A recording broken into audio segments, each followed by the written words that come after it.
7 business development strategies for B2B sales success. You came here looking for those, and I've got them for you on this episode of the Inside BS Show.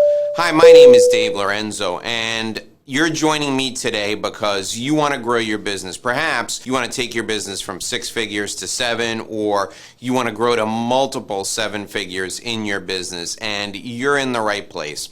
You see, for years, I was stuck in my business. I took off like a rocket in my sole practitioner consulting business, and I was doing probably about $300,000 to $350,000, and that's a really good amount of money. But in my previous life, I had a book of business of $20 million as a consultant in a big ticket consulting firm. And I always wondered why I couldn't get my sole practitioner business, my professional service business, from $350,000 up into the 7-figure mark. Then it hit me. I wasn't employing leverage. So today, I'm going to share with you 7 strategies that will help you employ leverage to grow your business at an astronomical pace. This is going to be the game-changing video you've been waiting for. Thanks for joining me for 7 business development strategies for B2B sales success. Let's look at what we're going to cover today. The first thing we're going to talk about is speaking engagements. The second thing is video. The third thing is mail. That's right, old school direct mail. The fourth thing is LinkedIn. You're not using LinkedIn the right way. I'm going to share with you what you can do on LinkedIn to use leverage. The fifth thing, podcast interviews. The sixth thing is high-level referrals. Now, you may be thinking to yourself, Dave, what do referrals have to do with leverage? I'm going to share with you what they have to do with leverage.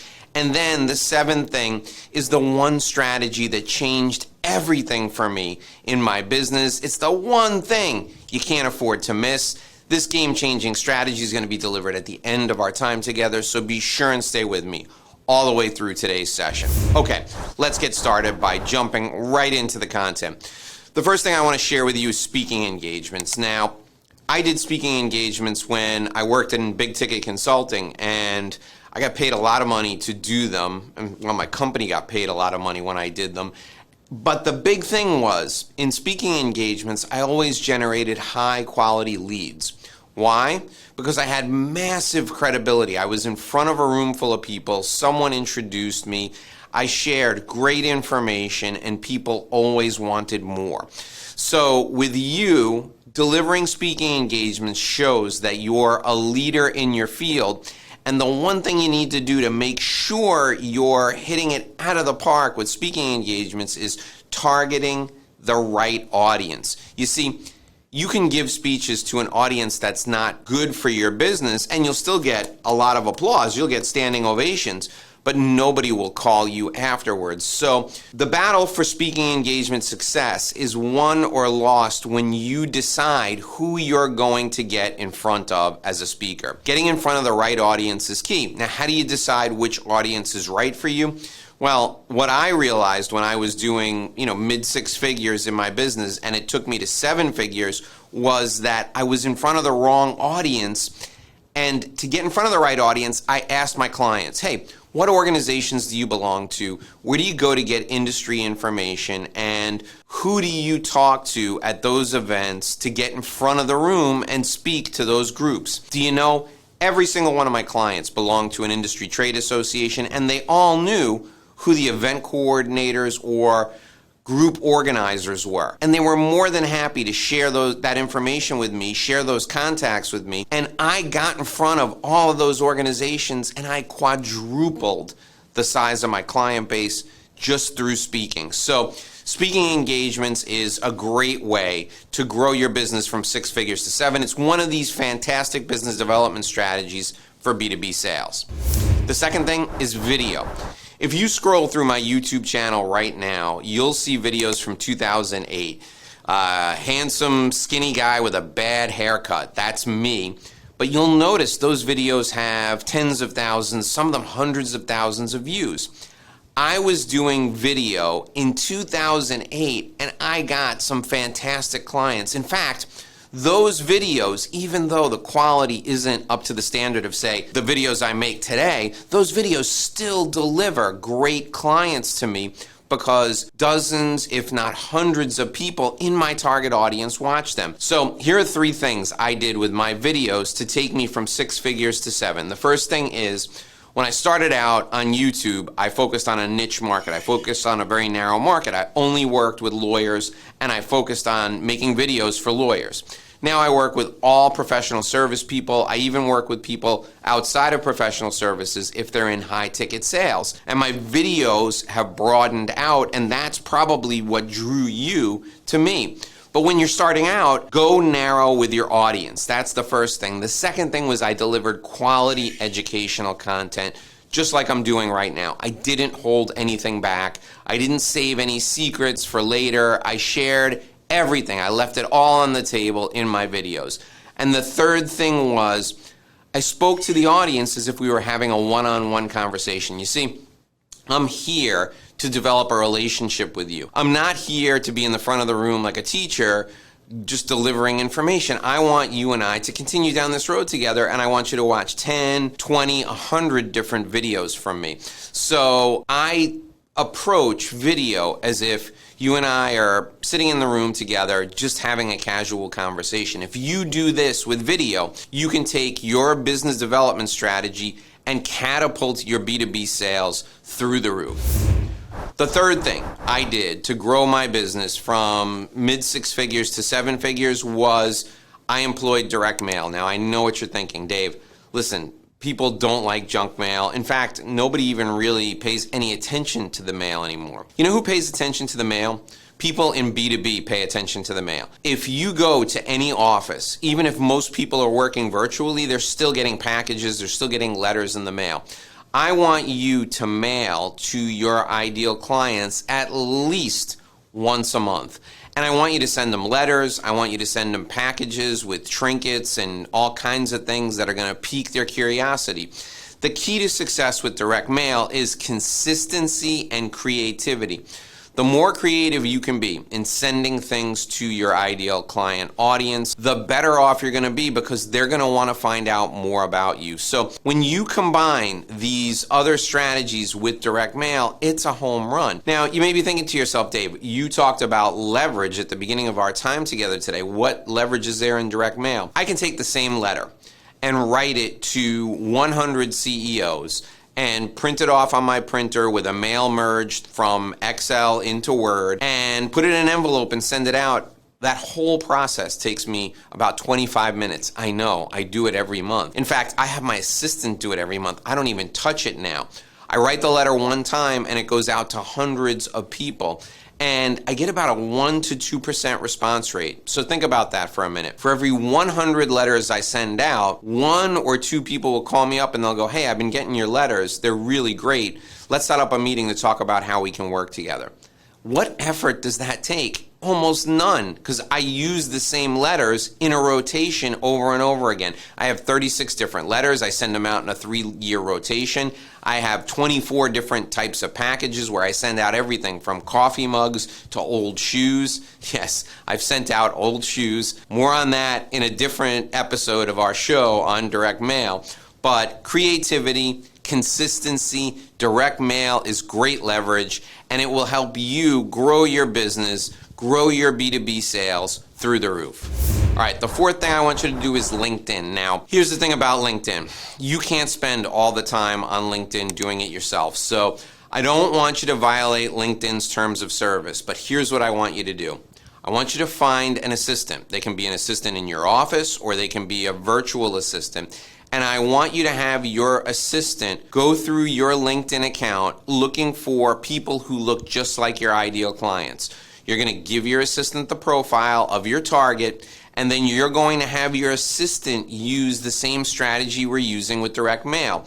Your assistant, under your profile, is going to reach out to no more than 20 people a day on LinkedIn, and your assistant is going to send them an in-mail message. Your assistant's going to send them a direct message on LinkedIn, and the direct message is going to offer something for free. Now, you may have heard me call this a honeypot in the past. It's a free report, could be a free video like this behind a password. The idea is the people on LinkedIn will accept your connection request and they will download your free report, and then you can follow up with them afterwards with a phone call.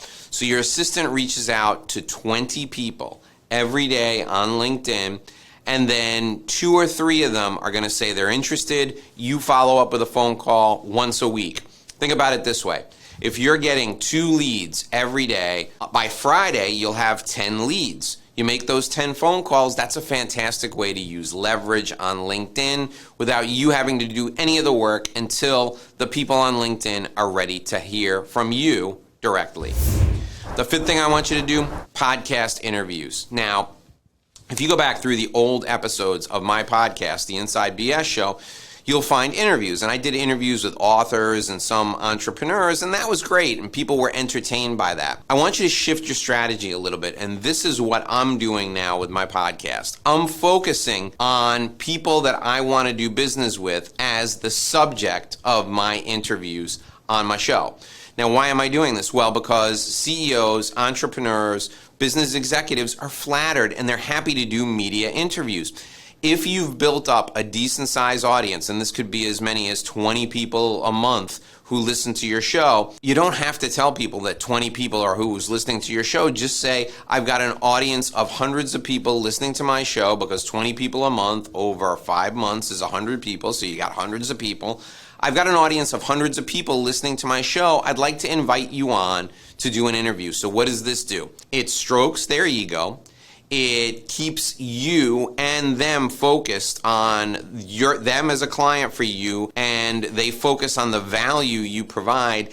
And if you do this with consistency, you can become known throughout a specific industry as the person who interviews CEOs. So think about it this way. If you interview the top 10 CEOs in your industry, all of a sudden you're elevated to the level of an expert, and you can call to follow up after the show runs. You can send them a copy of the show via an MP3 file, and then follow up with them and say, the show was fantastic. I appreciate having you on the show. Can I stop by for a cup of coffee, because I've got a couple of ideas I want to bounce off of you.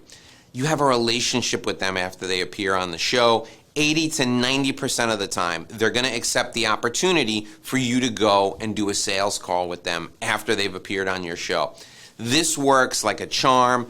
There are multiple 6-figure accounts I have in my portfolio because I've invited these people to appear on the show, and the shows haven't even run yet. I sent them the copy of the show as a preview, and the shows are going to start running in the next couple of months.